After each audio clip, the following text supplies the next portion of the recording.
Hello everyone, आपको तो पता ही आजकल युवाओं के बीच में के ड्रामा का कितना क्रेज चल रहा है। तो चलिए हम भी एक के ड्रामा का रिव्यू करते हैं, किंग द लैंड का। सीरीज में एक होटल होता है जिसका नाम होता है किंग होटल, और इसी होटल के वीआईपी एरिया का नाम रखा गया है किंग द लैंड, और इसी पर सीरीज का भी नाम है किंग द लैंड। सीरीज के पहले एपिसोड की शुरुआत होती है स्टाफ इंटरव्यू से। वहाँ पर हमारी जो लीड एक्ट्रेस है सारंग, वो भी पहुंची होती है इंटरव्यू देने के लिए, और जैसे ही वो इंटरव्यू देने जाने लगती है तो उसकी हील टूट जाती है।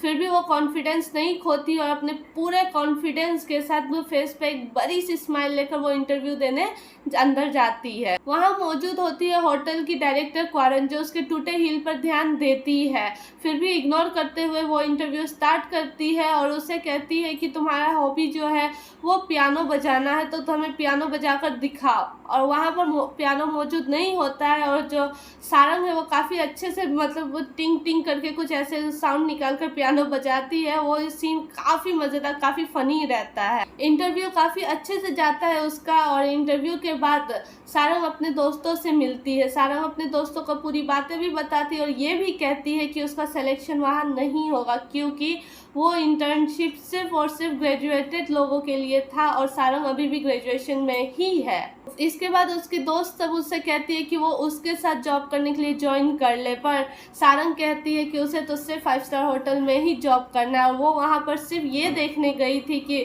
5 स्टार होटल में आखिर इंटरव्यू होता कैसे है। इसके बाद वो तीनों दोस्त क्लब जाते हैं, इंजॉय करते हैं, और सुबह में सारंग जब सोई रहती है तो किंग होटल से कॉल आता है कि वो उसका सिलेक्शन हो गया है। अब ये बात सारंग को उछलते उछलते अपने दोस्तों को बताती है खुशी से। अब एंट्री होती है हमारे लीड एक्टर गुवोन की, जो पैराशूट से लैंड करते हैं, बट अपने होटल के बजाय किसी और की छत पर वो लैंड कर जाते हैं। वो अपने पिता के कहने पर अपने ही कंपनी में एज ए इंटर्न काम करने आते हैं, पर अपने बिहेवियर की वजह से उन्हें फायर कर दिया जाता है। पर वहाँ के स्टाफ को जब पता चलता है कि वो चेयरमैन के बेटे हैं, तो वो अपने बदतमीजी के लिए उनसे माफ़ी भी मांगते हैं।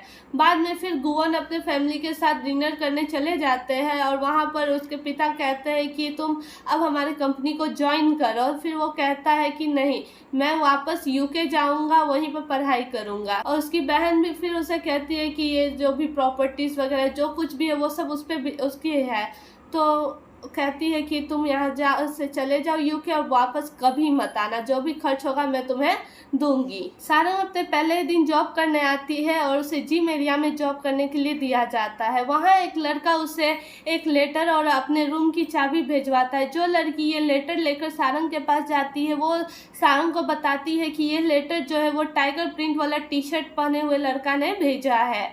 पर वो लड़का वहाँ से चला जाता है और गुवोन वहाँ आ जाता है, और गुवोन भी सेम टी शर्ट पहने हुए रहता है। सारंग जब आती है और गुवोन को देखती है उस टी शर्ट में, तो उसे लगता है कि गुवोन ने ही वो लेटर भिजवाया है, और वो बहुत कुछ गुवोन को सुना देती है और वहाँ से चली जाती है।